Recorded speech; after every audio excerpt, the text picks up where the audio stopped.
In this video, I'm gonna go over the top 3 things you should know about living in Medellin, starting with the first one. Medellin is easy until it isn't. Medellin doesn't punch you in the face. It just taps you on the shoulder every single day until you break. I'll give you my story.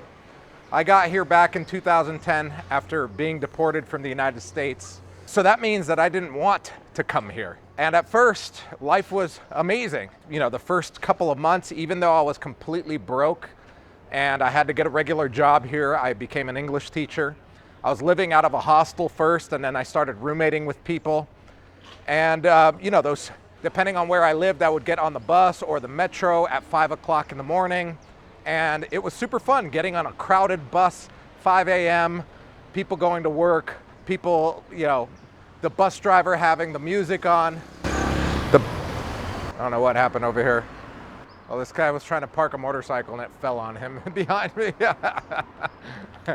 All right, so getting on the bus, you know, completely crowded, standing room only in the low-income neighborhood that I lived in, to get to downtown to teach English for 8 hours. I mean, that was fun at the beginning. You know, the Colombian music blasting on the bus. But then came month number 2, and that's when it stopped being fun. Waking up early in the morning, getting on the crowded bus, the bus driver driving like Vin Diesel in Fast and the Furious, going faster and faster. The amount of times that I saw old people, pregnant ladies fall over because of a hard stop or because of a sharp turn, I couldn't even count. And that started to get on my nerves. On top of that, all I wanted was just a hamburger, a good hamburger, or a nice burrito, a breakfast burrito with Mexican chorizo and, you know, like you get in Southern California with the eggs and the bacon. I mean, it's 2026 right now and I still haven't had a good breakfast burrito. Life got more difficult for me because I let it get to me. A lot of people might think like, well, you don't go to Colombia expecting these things that you had in the United States, like the food or the variation of foods. I mean, it's not like you have millions of immigrants coming to Colombia for a better life and setting up shop and having a little Armenia, having a little Mexico here, a little Tokyo town or whatever like you do in the United States. And I wasn't concerned with that back then. I was thinking like, I need to survive out here, but I do miss things about the United States. It broke me. I even lost some friends on social media because I kept posting about it. You know, Colombian American friends and family members back home would read my things and be like, they couldn't understand, first of all, and they got tired of me complaining about shit out here. And I get it now looking, you know, in retrospect, but back then it was a struggle. That's the point that I want to make with this one. Colombia will break you if you're expecting your life to be smooth like it is in the United States. It's 2026 and obviously I make a way better living than I did when I first got here. And I still don't go to the bank. I have an assistant that has power of attorney for all my banking out here. And I don't go to the bank. I refuse to waste 2 hours to just sign some paperwork to do something that you should be able to do online, or to go to the notary, or spend half a day at the Claro store, which is the internet store, because my internet went down or because the bill is not accessible online and I need to pay. I'm not gonna do that. So I'd rather pay someone to do it for me. So if you do have the means, that is the workaround. If you do have a budget of over $3,000, $5,000, where you can hire people to do shit for you like I do, you're gonna get over that quickly, or it's gonna be less friction. But if you don't, you'll be one of those people that comes here for a month or 2 or 3 maybe, and then you go back home and do your regular life there and come back and forth, which is completely fine. But if you want to make a transition here, be ready for friction, be ready to shell out money if you don't want that friction. For example, like this traffic used to bother me. There's more traffic now than ever. There's more noise on these main roads more than ever. But the way that I get around that is that I can afford to live in an $800 a month apartment in one of the nicest neighborhoods in a closed condominium complex that has 24-hour security, amenities, a gym, a pool, a sauna, kids' playground, and people aren't allowed to make noise in there. And it's not on a main road, so I don't hear any traffic at all. The only thing I hear at night is the rain, and I love that. But when I was on a lower budget, when I was making less than $2,000 a month, when I was making about $1,000 a month, I had to live in neighborhoods where noise was prevalent and it was annoying. But I got over it eventually. So most people that leave Medellin, they didn't fail living here. They just didn't expect the friction. Now on to point number 2, you're not the main character. Medellin doesn't work around you. It works without you. Colombia has been a country for hundreds of years, and it's been coming up lately. Obviously, Medellin is a trending city, and it's done that without you. I'll give you a little story. I met a guy, and I became friends with him. He was here temporarily. He was here for like a month, and I met him like on week 2 of his stay, and we were watching football at one of the bars that I like to go to. I noticed a few things about him. Number 1, he was very jacked. Obviously, he was like late 30s, almost 40. I don't know exactly how old he was, but he was. You could tell that he worked out a lot. He had tattoos. He was a white guy, bald, of course, and you could tell that he was on testosterone therapy or performance-enhancing drugs. I've been doing sports at a competitive level for pretty much my whole life, so I can tell when someone is not natural. Another thing that I noticed about him is that he always wore a pretty thick gold chain. And I even told him upon meeting him, I'm like, oh, you don't worry about wearing the chain out here. He's like, nah, he was pretty egotistical. He wasn't a complete douchebag, but he did feel like he was the main character. The way that he spoke about the women here, about life here, about how cheap it was and how easy things were here, you could tell. And I'm sure if you've been to Medellin enough or long enough, you will have met people like him. But the other thing that I noticed is that he was wearing a bandana. And I'm like, you don't wear a bandana in the United States, do you? And if you look at his Facebook profile, nowhere in any of the pictures that he has back in his home city is he wearing a bandana.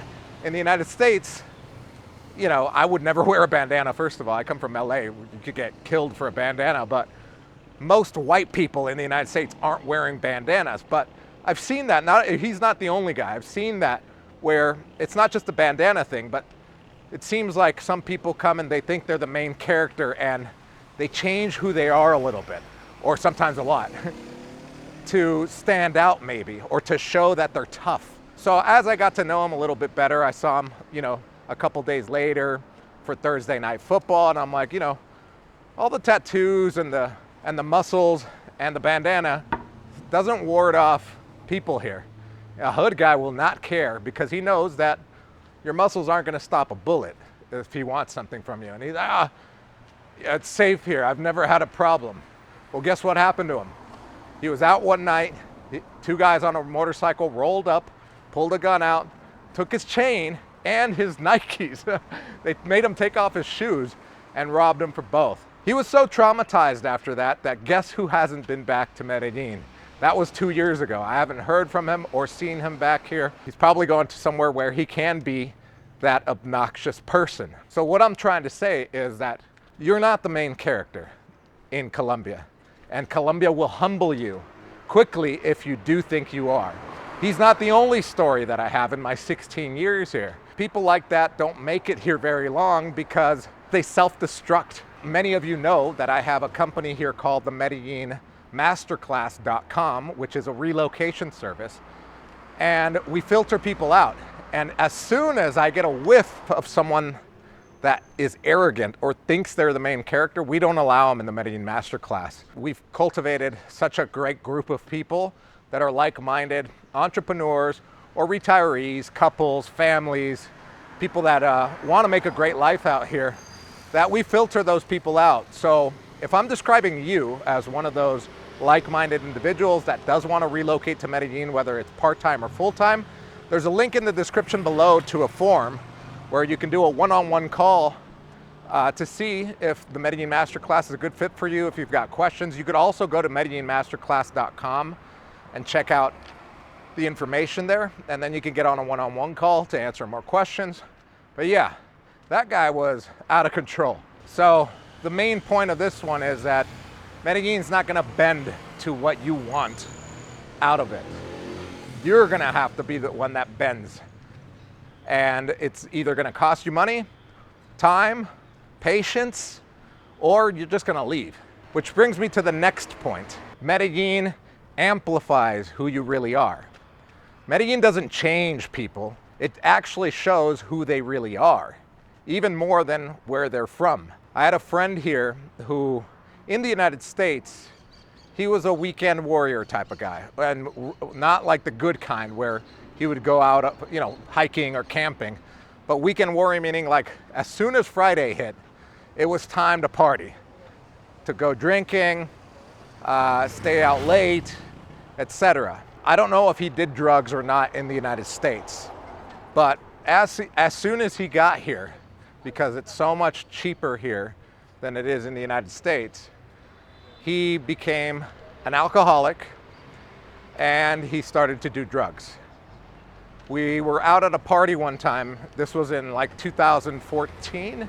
We were out at a club, I was there with a bunch of friends, both males and females, and he was being himself again. He got very drunk, belligerent, went to the bathroom, and I guess someone cut in front of him or something. I don't know the exact story. I was there though. Someone cut in front of him. We were over dancing with the girls and stuff and just having a good time. He went to the bathroom, which was downstairs. All of a sudden I heard this commotion. I guess someone cut in front of him and he didn't like it. And he started to, in his broken Spanish, to argue with them. And it was a young kid, a Colombian kid. I saw the surveillance footage after the incident. And I guess inside the bathroom, there was a little tussle. They started to fight, and it was him and two Colombian dudes. They were young kids. It must have been teenagers or at least early 20s. Remember, here, many clubs are 18 and over, and you could start drinking when you're 18. So he was drunk. They were probably on drugs and drinking as well. And one of them grabbed the bottle and broke it over his face, and it split his whole face down the middle, opened up, gash, blood everywhere, like a scene out of Dexter. It was insane. I had never seen anything like it in my life. I've been here for 16 years, and I've never seen a bar fight amongst Colombians in any of the bars or the clubs that I've ever been to, and I used to party a lot when I was younger. And to this day, I've never seen it. The only fights, the only time there's been altercations, it's been with Americans, not even Canadians or Europeans or Africans or any other country. It's always Americans. This guy, we had to call the ambulance. He got like his whole face and head bandaged up, and he was carried off. And guess who doesn't live in Medellin anymore? Exactly. So this guy got carried away and amplified the person who he was in the United States. In the United States, he couldn't afford to go partying and score grams of coke every single day. A gram of cocaine back in the day was like $2 or $1. Weed is super cheap as well here, and it's decriminalized, both of those drugs. And alcohol, obviously going to a club here and getting bottle service is a fraction of the cost of what it is in the United States.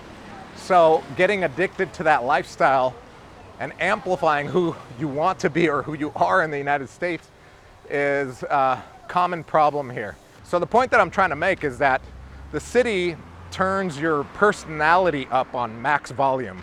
If you don't have it under control, if you're younger, maybe, or maybe you're just like caged up animal in the United States or whatever country you're coming from, and you can't handle Colombia, it'll turn you into something you don't want to become, or it'll surprise you. And you'll either end up packing in a hospital or maybe in a graveyard. I think the top thing that people should know about living here, I'm tourists, you come and go. I'm talking to those that want to live here long term, whether it's 6 months, a year, or maybe retire here or live here indefinitely. Many people online, whether it's social media or other YouTube channels, where they discuss why they left, they blame the city. But really what the city does is remove this buffer that you had in your own country to unravel you. And if you don't know how to handle that, you're gonna blame the city. You're gonna blame the people. You're gonna blame the women. You're gonna blame everything but yourself. And you're gonna go looking for a better life somewhere else. But guess who's going to be there? You are. My best advice is based on my experience. What I've done for the last 16 years is work on myself. Yes, I have multiple businesses. I've got the Medellin Masterclass, which I already spoke about. I've got the Medellin Living Real Estate Company. I have a digital marketing company, a small one. I've scaled it back, where we do digital marketing for clients in the United States. And I also have a property management company called 5-Star Hosts. And I also have a new company called Nomad Spanish, Medellin.com, where we're the only school in Medellin, believe it or not, we're the only school that offers evening classes. And we only do evening classes. That's our niche. We do evening classes for people that want to learn Spanish, whether it's improving their Spanish or they're starting from zero. Despite doing all of that, I work even harder on myself, on becoming a better person. I'm a big believer in the Stoic philosophy. Listen to that every day. I have coaches that I've paid and for both YouTube, for business, for philosophy, and it's made me a better person. It's made me a better communicator. It's made me a better father, a better brother, a better son, better grandson now that my grandma's down here. She's 93. And life just keeps getting better. But don't get it twisted. Medellin can turn you into an animal. I'll see you guys in the next video.